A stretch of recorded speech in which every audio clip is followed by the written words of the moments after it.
Welcome to the Bobcast. Where we have real conversations about being authentic. We believe being Bobcat strong means you have the power to be real and make a real impact.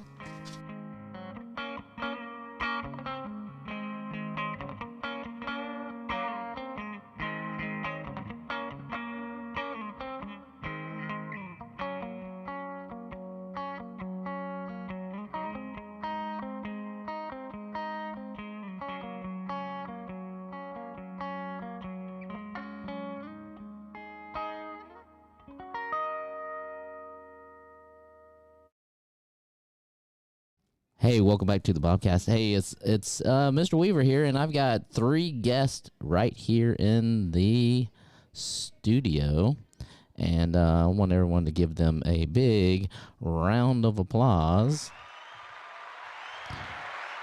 Hey, listen, these Bobcats, pretty special to us. Let's go ahead and just introduce ourselves. We'll go ahead and start with. We'll go around. We'll do a round robin. So if you can explain who you are, likes, dislikes, and favorite food. I don't know. You make it up on the spot. Okay. My name is Lilly, and my favorite sport that I have and participate in at Mount Vernon is softball. I really like to just be in student council because it helps out at the school, and yeah. Okay, so you're one of the student council members and being one of the leaders in the school. Yeah. All right, Lily, is this your first time on the Bobcast? Yeah. Yeah, well, welcome aboard. So I guess we'll go around. We'll go here. Go ahead. I'm Nicholas Leader, and my favorite sport is football. And right now we're in track and field season. I'm throwing, and then I like shooting my bow, and I like fishing. Okay, and you like you seem a little nervous. You're tapping on the table, is picking it up on the recording. Are you nervous, Nick? Kind of. Nick, can you tell us a funny joke, maybe? Maybe that'll get all the nerves out. Who crossed the road last week? I don't know who crossed the road last week. Jordan. Okay, so we'll just segue right to Jordan. Nice segue.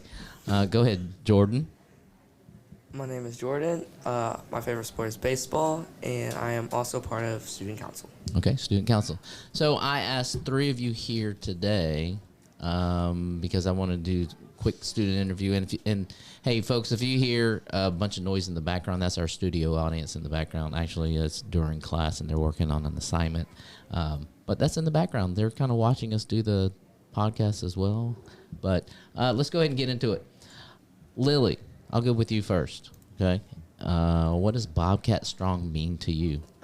Bobcat Strong means to me is being kind and being respectful to everyone, not just teachers and like the important ones, especially the TAs. Okay. Why the TAs? Like TAs meaning teacher assistants, the ones that help out the classroom teacher? Because I don't feel that just because they kind of are like, they're a big help around the school, and they have a lot of duties to do. Mm-hmm. I think that's a good point because they're kind of like the underdogs, and they don't get a whole lot of recognition. I like that perspective. Good job. We'll go. Should we go to Nick? Nick, go ahead. Mr. Nervous Nick.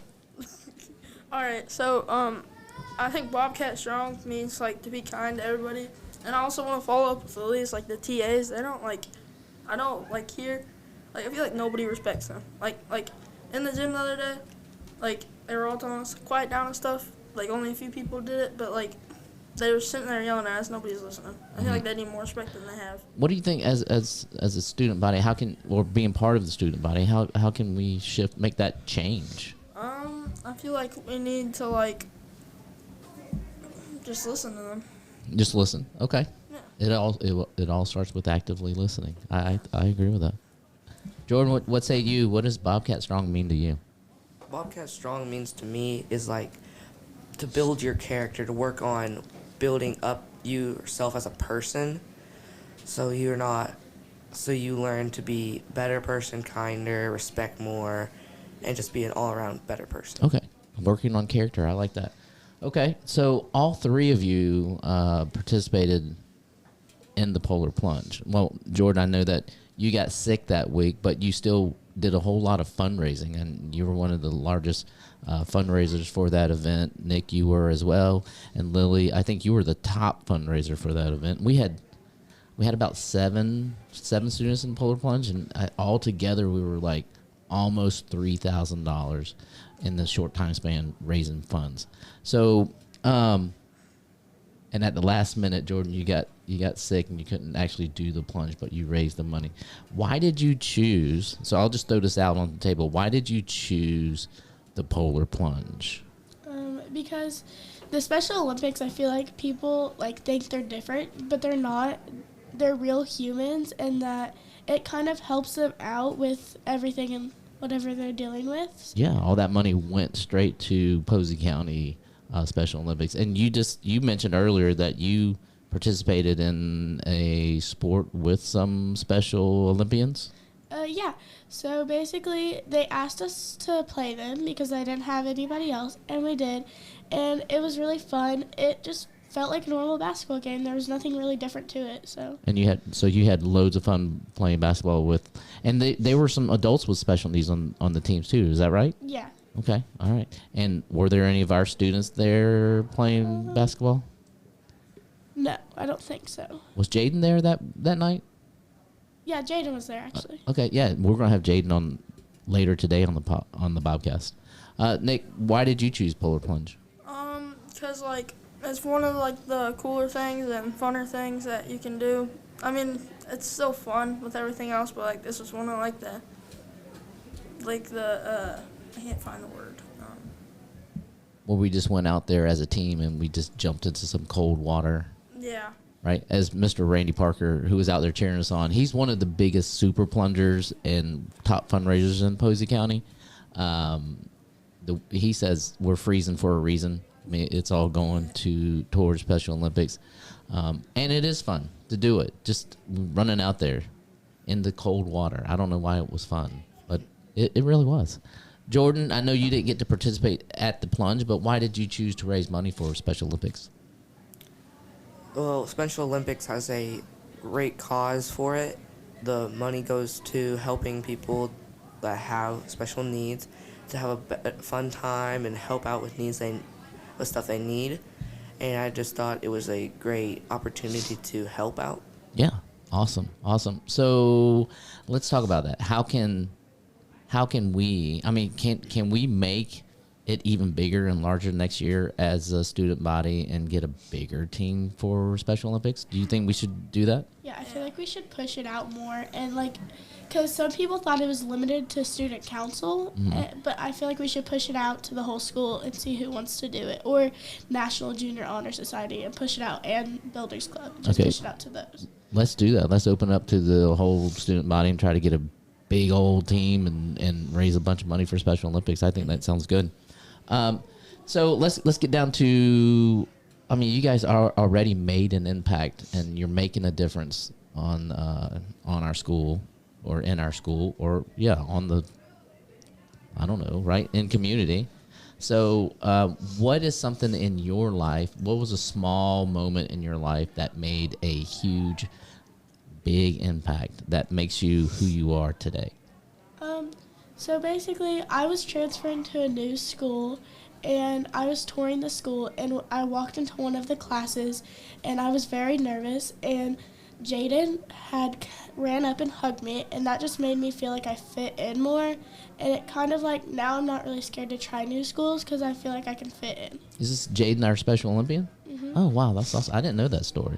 Okay, what made a big impact upon you, Nick, as a person? So, I'm with my parents when I go some places, and sometimes just to teach me respect and stuff, or just be like, hey, do this and do this, that'll make it better. And that helps me for the person I am today. Okay. Awesome. So family's big impact. Okay. Steering you in the right positive direction. I like that. Okay. Jordan? Mine was when I went to a summer camp for the first time, and it was just me. I didn't know anyone there, and I went there for a whole week. It taught me how to make new friends and how to just be myself. Okay. Awesome. So that builds your character. So my challenge to all three of you is to help someone or someone within our student body, and you make a lasting impact upon them, that's their moment, and they're like, whoa, there's something about Jordan, there's something about Nick, there's something about Lily that makes me want to be more positive as far as my character goes.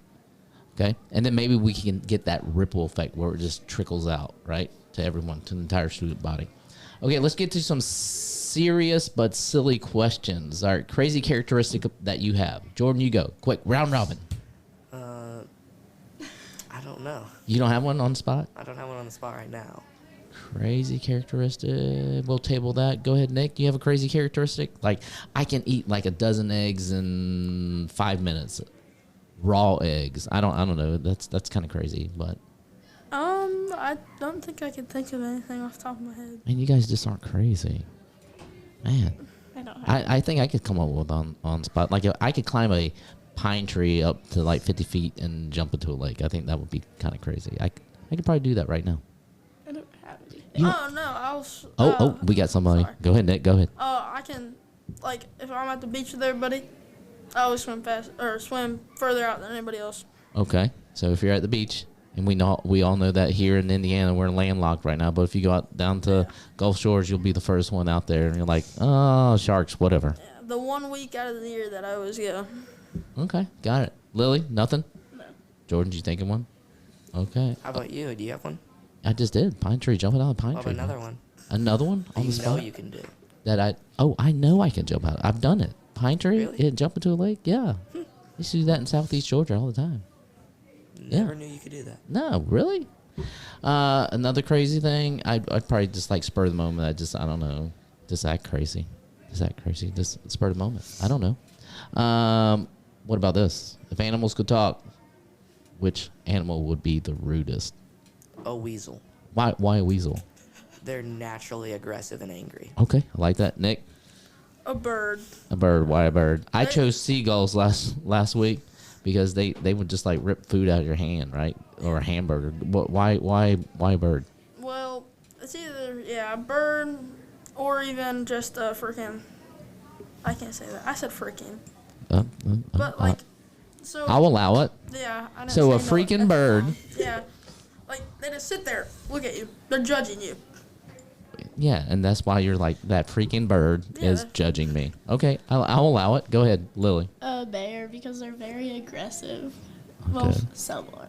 And they'll just go and like, hey, I'm going to beat down the door and go get into the pantry and get me some Teddy Grahams or something, right? Okay. All right, close with some words of wisdom. We'll go back to Lily and then Nick and then Jordan. Go ahead, go. I don't know. It could just be one word. It could be like, hey, respect. Show some respect to the TAs this week and like every day we're in school. I think that's a good challenge. Nick, I'm just going to say, just don't give up. Whatever you're doing, just don't give up. don't freaking give up. Okay, I like it. Don't change who you are just to fit in with other people. Oh, I like that. Jordan, good job. Way to close us out. Hey, I want to thank all of you for being here and be Bobcat strong. Be real, Bobcats.